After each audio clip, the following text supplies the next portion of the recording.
Hello అండి, I'm doctor Bhargavi, consultant gynaecologist and fertility specialist at Aishwarya fertility centre, Kokapet branch.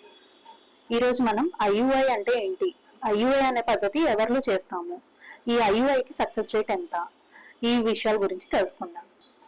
IUI అంటే intrauterine insemination.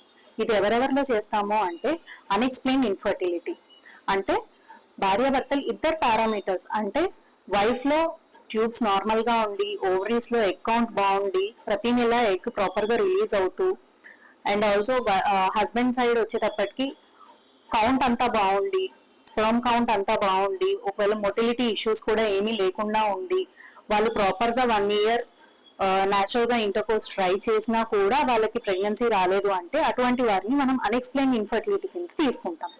వీరిలో IUI అనేది general గా opt చేస్తాం. నెక్స్ట్ వచ్చేసి పీసీఓడి కండిషన్స్, అంటే వీరిలో ప్రాపర్ గా మనకి ఎగ్ ఎప్పుడు రిలీజ్ అవుతుందో తెలియదు కాబట్టి ప్రాపర్ గా ఎగ్ ట్రాకింగ్ చేసుకొని ఐయుఐ అనేది చేస్తాం. నెక్స్ట్ వచ్చేసి మేల్ ఫ్యాక్టర్, అంటే స్పర్మ్ కౌంట్ ఎవరికైతే తక్కువగా ఉంటుందో, మొటిలిటీ ఇష్యూస్ అంటే కదిలే శాతం కణాలు ఎవరికైతే చాలా తక్కువగా ఉంటాయో ఇటువంటి వారిలో కూడా మనం ఐయుఐ అనేది ప్రిఫర్ చేస్తాం. నెక్స్ట్ వచ్చేసి సెక్షువల్ డిస్ఫంక్షన్స్, అంటే ఎరెక్షన్ ప్రాబ్లమ్స్ ఎవరికైనా ఉన్నా కానీ, ఇంటర్కోర్స్ చేసేటప్పుడు ఎవరికైనా డిస్పెరోనియా అంటే ఆడవారిలో పెయిన్ రావడం కానీ, ఇలాంటి కండిషన్స్ ఉన్న వారిలో కూడా మనం ఐయుఐ అనేది ప్రిఫర్ చేస్తాం. ఇప్పుడు ఐయుఐ అంటే ఏంటి, దాన్ని ఎలా చేస్తారు అనేది తెలుసుకుందాం.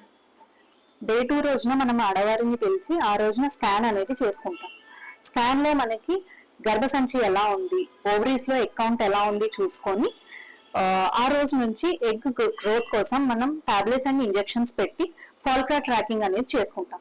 ఏ రోజైతే మనకి ఎగ్ అనేది 18 to 20 mm సైజ్ రీచ్ అవుతుందో ఆ రోజున మనం ట్రిగర్ ఇంజెక్షన్ అనేది ఇస్తాం. ఇది దేనికోసం అంటే ఎగ్ రిలీజ్ అవ్వడం కోసం. మనం ట్రిగర్ ఇంజెక్షన్ తీసుకున్న వితిన్ 36 hours లోపు మనకి ఎగ్ అనేది రిలీజ్ అవుతుంది. సో వితిన్ 36 hours మనం ఐయుఐ అనేది చేసుకుంటాం.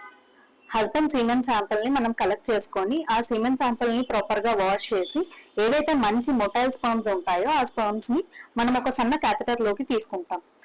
ఆ సన్న క్యాథెటర్ ని మనం గర్భసంచిలోకి ఇన్సర్ట్ చేసేసి స్పర్మ్స్ అనేటివి ఇంజెక్ట్ చేస్తాం అన్నమాట. ఈ చాలా మంది ఆడవారు భయపడుతూ ఉంటారు, ఈ ఐయుఐ పద్ధతి ఏమన్నా పెయిన్ఫుల్ ప్రొసీజరా, ఎలా ఉంటుంది ఏంటి, దానికి జాగ్రత్తలు ఏం తీసుకోవాలి ఏంటి అని. దీనికి పెద్దగా జాగ్రత్తలు అవసరం లేదండి. ఇది పెయిన్లెస్ ప్రొసీజర్. మనకి ఐయుఐ ప్రొసీజర్ అయిన తర్వాత కూడా పెద్దగా జాగ్రత్తలు ఏం అవసరం లేదు. ఇంటికి వెళ్ళిన తర్వాత న్యాచురల్ గా నార్మల్ గా వాళ్ళు ఏ పనులు అయితే చేసుకుంటారో అన్ని పనులు చేసుకోవచ్చు. ఈ ఐయుఐ ప్రొసీజర్ అయిన తర్వాత వారికి మనం ఒక 15 days ప్రొజెస్ట్రాన్ సపోర్ట్ టాబ్లెట్స్ అనేవి ఇస్తాం. సపోర్ట్స్ తీసుకున్న తర్వాత వితిన్ 15 days మనం ఇంట్లో ప్రెగ్నెన్సీ కిట్ ద్వారా మనం టెస్ట్ చేసుకోమని చెప్తాం. వితిన్ 15 days లోనే మనకి రిజల్ట్ అనేది తెలుస్తుంది. ఐయుఐ సక్సెస్ రేట్ మనం 10 to 15% మాత్రమే చెప్తాం. చాలా మంది అడుగుతూ ఉంటారు, ఎందుకు ఐయుఐకి ఇంత తక్కువ సక్సెస్ రేట్ అని. ఎందుకు అంటే మనకి రిలీజ్ అయిన ఎగ్ క్వాలిటీ ఎలా ఉందో తెలియదు, అండ్ స్పర్మ్ క్వాలిటీ ఎలా ఉంటుందో తెలియదు, అండ్ లోపల ఎగ్ అండ్ స్పర్మ్ సరిగ్గా ఫర్టిలైజ్ అవుతున్నాయా లేదా తెలియదు. ఇవన్నీ ఏంటి అంటే మైక్రోస్కోపిక్ స్ట్రక్చర్స్, లోపల బాడీలో న్యాచురల్ గా జరగాల్సిన ప్రాసెస్. సో దీనికి సక్సెస్ రేట్ అనేది తక్కువగానే ఉంటుంది. చాలా మంది అడుగుతూ ఉంటారు, ఈ ఐయుఐ అనేది ఎన్ని సైకిల్స్ వరకు మనం ట్రై చేయొచ్చు అని. ఐయుఐ అనేది మనం 3 to 4 cycles వరకు ట్రై చేయొచ్చండి. ప్రతి సైకిల్ కి 10 to 15% మాత్రమే సక్సెస్ రేట్ అనేది ఉంటుంది.